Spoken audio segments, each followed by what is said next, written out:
Hi guys, sorry I couldn't be there with you to be personally attending this session, but I hope my experience and my views are valuable for you from an entry strategy on Indian market. To introduce myself, I am Samarjeet Singh. I've spent close to around 13 years in the internet industry, all in the Indian market except a small 6-month stint in the US.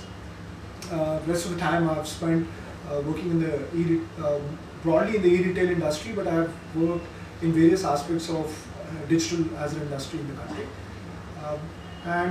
Let me share my views with you on how this industry has been evolving.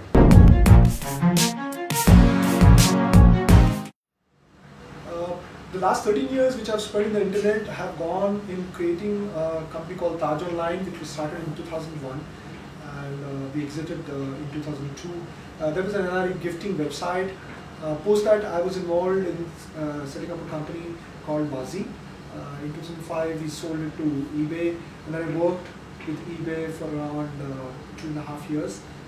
Post that, I was lucky enough to start Iksula, which is India's largest internet services retail company. We work with clients like Amazon, Snapdeal, Flipkart, and all across the globe. Retailers or retailers going online or online retailers are working with us.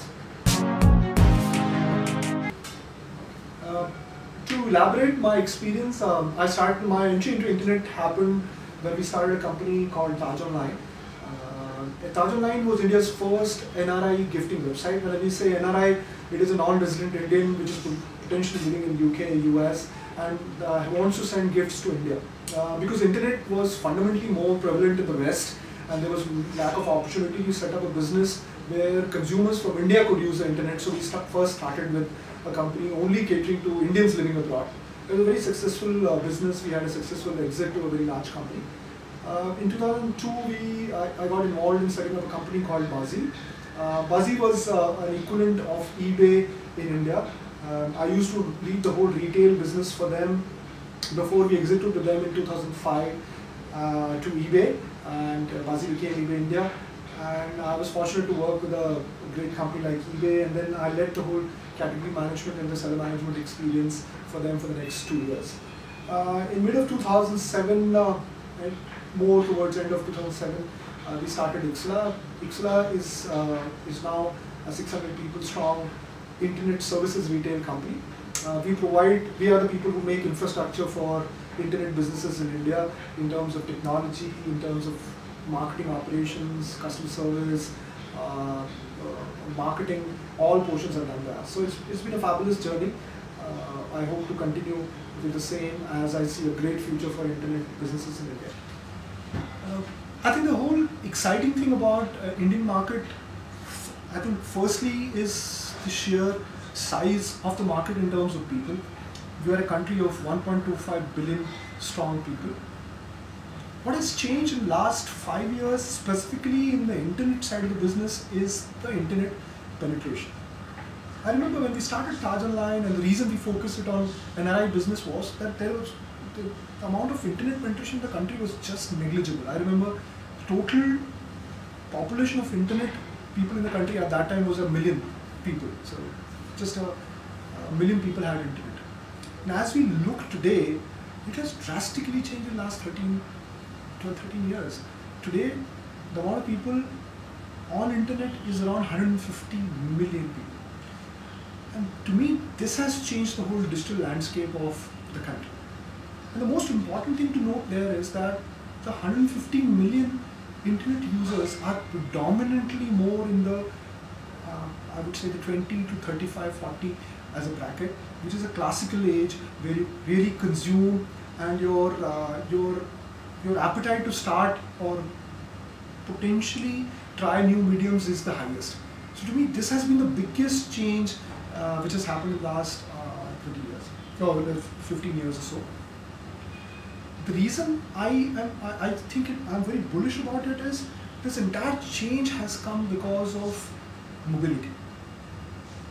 I think you must have already been put the statistics around that India has 500 million phone connections, out of which the amount of smartphone numbers are as high as 50 million, and this is seriously changing. I personally think some disruptive technologies like Android One and the whole cost of Android phones going down is going to seriously change.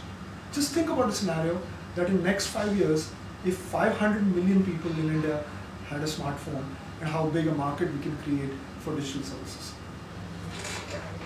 If you look at the whole history of internet or digital businesses in India, it started with what we used to call as portals, where Rediff, Sifi, India World, and these kind of portals made an existence, which was very similar to what happened in the US with Yahoo, MSN, where people started looking for news, looking for entertainment as a content. But it quickly changed once search engines started taking businesses over. And I don't know if it's already been highlighted, but Google has like 90% plus market share in India, and Google was a big difference in internet growth in India when Google made an entry and people started using the search engine. Was a big differentiator at that time. Post the whole Google wave is where we have seen that the whole services as a business evolved. So I think previous era was very advertising led, and then that's when the digital started extending itself to commerce in India. This started more in the 2002, 2003, 4-ish kind of space, where we saw an advent of online travel. Structurally, the market was absolutely ready because in India, online travel was fueled by low-cost airlines. There were airlines like Deccan Airways, SpiceJet, Modi Loaf, it doesn't exist today, but these are the low-cost airlines which came, and these guys actually did. So I think that structurally the market was ready for online travel to take over. In terms of low-cost airlines, chose because they were low-cost airlines and they didn't have the margins, so they couldn't afford margins for GDS. So they started directly going to the consumer, and since they had to go to the consumer, they needed internet and they used it very effectively. Since they were offering low-cost airlines, consumers started using internet. So I would say services has led to internet growth in the country, where people started using internet because they could only get a low-cost fare only on the internet. And I think travel led the whole internet services space till like 2007. Also in parallel to travel, we saw that all the services where potentially a physical product was not being transacted had a very good phase between 2002 to 2007, with Naukri.com becoming India's biggest job portal, with Shadi.com, which is a very Indian thing, where we look for our brides because we have a concept of arranged marriage. Though a dating site didn't pick up in India, but Shadi.com became a very large website. So jobs, matrimony, and all the other real estate classified ventures became a large business. I think e-commerce or digital retail was still struggling till 2007 and 2008. And I think thanks to a very, very innovative company, Flipkart, which came into existence around 2007, 2008, which changed the landscape of e-retail in India. What changed, according to me, and which led to this entire humongous growth, I don't know if you guys are, it's already been discussed or you guys are there, internet retail is going to touch between $5 to $6 billion as an industry this year in the country. And it has jumped from being a $200 million to $300 million industry in 2006 to 7 to $5 billion in such a short duration of time.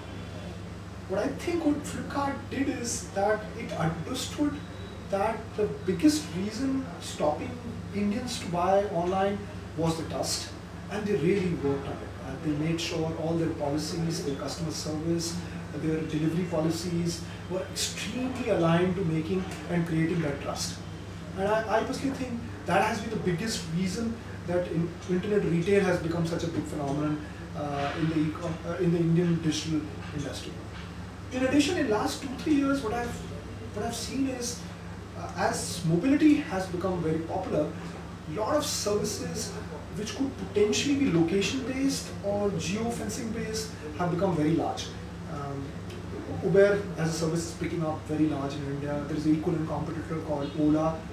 People realize that real estate is a very location-based service, and a company like Housing.com is making big waves. So I've seen that mobility is now shifting internet to the next level. As per my view, I think the biggest wave in India on the digital front is still to come, because internet in India would all be mobile and it is not going to be desktop driven.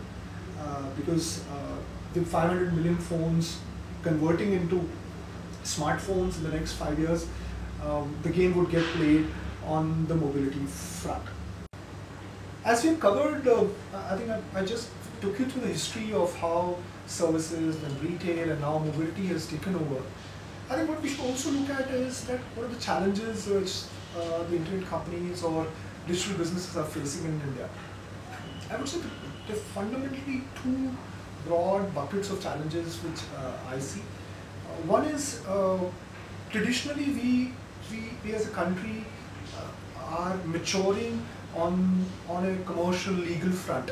So for customers to trust a complete virtual environment is going to be a challenge. So to me, one big challenge in digital entrepreneurs or digital companies need to overcome is create trust, where a consumer is very comfortable transacting, very comfortable sharing information online. Thanks to the whole Facebook phenomenon, that I think sharing information as a barrier has got removed in the last 3 to 4 years. I don't know if it's already been discussed. India is the second largest Facebook country in the world, and I personally think the internet penetration in India is being driven by Facebook. I remember on lighter note talking to a telecom operator, and he said nowadays people come down and ask for internet the other way around. That is, they say, give me that on which Facebook works, and they're fundamentally referring to internet. So I think it proves the process that it's the application which is the king, and infrastructure always follows the application. So I would repeat saying that I think trust creation is one. I think infrastructure will get surely created on the digital highway front. But for a lot of industries to flourish, there has to be a lot of infrastructural improvements on the ground also. So take an example, I personally think the biggest challenge facing internet retail industry in the country is more the logistics, the warehousing, and I think the industry is lagging behind what an e-commerce industry's demands are. So there will be a lot of investments made in that area, and maybe a government policy which is far more friendlier in this direction will also be helpful.